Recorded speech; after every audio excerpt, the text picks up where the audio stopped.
Até na escola eu era incomodada, andava pelos cantos sendo chamada de bizarro. E com o tempo as coisas pioraram, em casa tava osso e os meus pais me expulsaram. Eu só queria saber que eu não consigo entender seu preconceito com o meu modo de viver.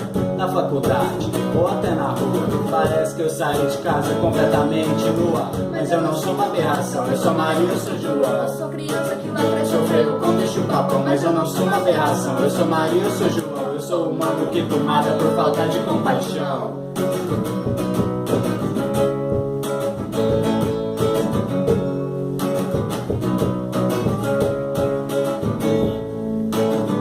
E aí, como vai? Meu nome é Renato, mas pra você só mina sem pai. Entendes, criança?